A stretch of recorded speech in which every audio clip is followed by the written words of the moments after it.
पाखी, मेरी बच्ची अब मान भी जाओ। मैं तुमसे बहुत नाराज हूँ विष्णु। आखिर तुम ऐसा क्यों कर रहे हो? मैं तुम्हें इम्फाल जाने की इजाजत नहीं दे सकता मेरी बच्ची। मैं जानता हूँ कि तुम्हारा मॉडल बहुत बढ़िया है और ये सिर्फ मणिपुर ही नहीं बल्कि पूरे देश में तहलका मचा सकता है, लेकिन मेरी कुछ मजबूरी है बेटा। पिछले कई सालों से तुम्हारी मजबूरी सुन रही हूँ। यहाँ नहीं जाना, वहाँ नहीं जाना। तुम मेरी हर जिद पूरी करते हो, बस कहीं जाने नहीं देते। 19 साल पूरे होने में अभी 18 महीने बाकी है विष्णु। अच्छा ये बताओ, जैसे ही मैं 19 साल की होंगी तुम अपनी कसम की कैद से मुझे आजाद कर दोगे ना? हाँ मेरी बच्ची। ठीक है, फिर मैं नहीं जाती। बस आज की बात याद रखना कि मुझे अपनी कसम की कैद से आजाद करोगे। कैद में नहीं डाला है मेरी बच्ची, बल्कि कैद से बचा रहा हूँ तुम्हें। तुमने कुछ कहा? हाँ, मैं कह रहा हूँ कि तू ही तो इस अंधे की लाठी है। भला मैं तुझे खुद से कैसे दूर होने दूँ? विष्णु, तुम दुनिया की नजर में भले ही मेरे असली बाप नहीं हो, लेकिन मेरे लिए तो तुम मेरी माँ, बाप, दोस्त सब कुछ हो। और मिखाइल? वो तो मेरा सबसे अच्छा दोस्त है। मुझसे भी अच्छा? हाँ? नहीं, तुमसे कम। अरे देखो, मिखाइल का फोन भी आ गया। हाँ हाँ, बात कर लो। हेलो पाखी, कैसी हो? मिखाइल, मैं ठीक हूँ, बस मेरी नाक थोड़ी टेढ़ी हो गई है और आँख भेंगी। अब तक तुम्हारी शरारत करने की आदत नहीं गई। अच्छा सुनो, तुम्हें एक खुशखबरी देने के लिए फोन किया है। याद है तुमने मुझे लंग माइलम के बारे में बताया था? हाँ, तो क्या हुआ? कुछ समय पहले मैंने उसके कुछ रहस्यों और वहाँ के पत्थरों के बारे में अपना article American institute of Indian studies को भेजा था। वो लोग इससे काफी प्रभावित हैं। उन लोगों ने मुझे अपने अगले रिसर्च टीम का हिस्सा बनाया है।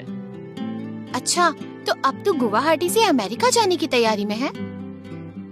अरे नहीं, कल सुबह मैं अपने अमेरिकन और इंडियन सीनियर्स की टीम को लेकर लंगलई पहुंचूंगा और फिर वहां से हम कंकाल गुफा के लिए निकलेंगे। तुम भी हमारे साथ चलो। क्या कहा तुमने? कंकाल गुफा? यहाँ तो मैं जरूर चलूंगी, लेकिन तुम विष्णु को इसके बारे में मत बताना। कल सुबह मैं मॉलचैंग गांव के पास मिलती हूँ। ओके, कल मिलते हैं। फोन रखने के बाद पाखी अपनी सोच में गुम हो गई।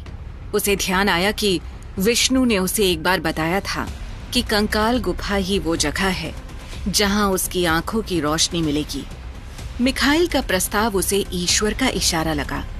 उसने फैसला किया कि विष्णु को बताए बिना वो कंकाल गुफा जाएगी। विष्णु, तुम्हारा नाश्ता और खाना मेज पर रख दिया है। आज मैं पूरा दिन लाखी के साथ रहूंगी, तो भगवान के लिए तुम परेशान मत होना।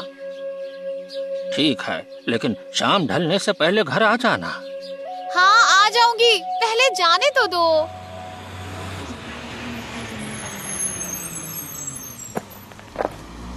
तुमने आने में देर कर दी? हाँ यार, बस ही लेट चली। फिलहाल इनसे मिलो, मिस्टर एडवर्ड, मिस्टर विलियम और मिस्टर राघव। नमस्ते। नमस्ते। तो चलिए कंकाल गुफा की ओर बढ़ते हैं। मिखाइल, तुमने कुछ महसूस किया क्या? क्या? मुझे तो कुछ महसूस नहीं हुआ। मुझे लगा जैसे हम लोगों का कोई पीछा कर रहा है। शायद हवा की सरसराहट हो। Yes, you are right. नहीं, वो देखो, अभी कोई झाड़ियों के उस तरफ भागा है। देखो देखो, झाड़ियाँ अब तक हिल रही हैं। फिर से शुरू हो गई तुम्हारी जासूसी, हाँ? ये मजाक का समय नहीं है मिखाइल। हाँ, मुझे भी कुछ काला सा भागता दिखा है। हमें चौकन्ना रहने की जरूरत है। हाँ, लेकिन मैप पर भी ध्यान देते रहो। डोंट वरी मिस्टर विलियम, एक जीता जागता नक्शा चल रहा है हमारे साथ। पाखी को इन जगहों की अच्छी समझ है। हाँ ठीक है, लेकिन अलर्ट रहने में कोई बुराई तो नहीं। यहाँ से गुफा तक पहुँचने के 2 रास्ते हैं और दोनों खास हैं, तो क्यों ना हम लोग 2 टीम बनाकर चलें। फिर तय हुआ कि पाखी और मिखाइल पहाड़ी वाले रास्ते से जाएंगे और बाकी लोग जंगल के बीच से होकर गुफा तक पहुँचेंगे। पाखी और मिखाइल तेजी से पहाड़ी की तरफ भागे। तभी पाखी को कुछ आहट सुनाई दी। मिखाइल, तुमने कुछ सुना? कोई हमारे पीछे आ रहा है। शायद कोई साया। मैं मजाक के मूड में नहीं हूँ। अरे हाँ, भागो पाखी, पीछे कोई आ रहा है। मिखाइल, तुमने देखा उस काले लिबास वाले आदमी को? हाँ हाँ देखा, वो हमारे ही पीछे आ रहा है। वो लोग एक नहीं बल्कि 4 हैं। पीछे से 3 पहाड़ी की तरफ चढ़ रहे हैं। और तेज भागो, ये पहाड़ी पार करते ही हम गुफा तक पहुंच जाएंगे। सुनो, हम यहीं कहीं छुप जाते हैं। मेरे पास सैटेलाइट फोन है। मिस्टर राघव से कांटेक्ट करने की कोशिश करता हूँ। हम यहाँ सेफ नहीं हैं। वो लोग हमारे पास ही आ रहे हैं। फिर क्या करें? हमें किसी भी तरह गुफा की तरफ बढ़ना होगा। वो दोनों गुफा के रास्ते पर एक जगह थक कर रुक गए। तभी एक काले लिबास वाला आदमी आया और मिखाइल को छूकर कुछ मंत्र बुदबुदाया। देखते ही देखते मिखाइल एक पत्थर की मूर्ति में तब्दील हो गया। ये क्या किया तुमने? लड़की को पकड़ो। ये सुनते ही पाखी तेजी से भागी। आगे उसे एक विशाल खाई मिली। खुद को बचाने के लिए उसने खाई में उतरने का फैसला किया। तभी उसे कुछ आवाज सुनाई दी। तुम्हारा खेल खत्म हो गया लड़की, अब भागने की कोशिश बेकार है। तुम लोग आखिर मुझे पकड़ना क्यों चाहते हो? जैसे ही जादूगर ने पाखी को पकड़ने के लिए अपना हाथ उसकी गर्दन की तरफ बढ़ाया, उसे तेज झटका लगा और उसकी चीख निकल गई।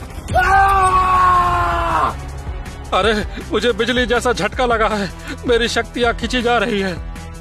आखिर क्या हुआ ऐसा कि पाखी को छूते ही शिकारी जादूगर की चीख निकल गई? आखिर वो लोग पाखी को बंदी क्यों बनाना चाहते हैं? इन सवालों का जवाब जानने के लिए सुनते रहिए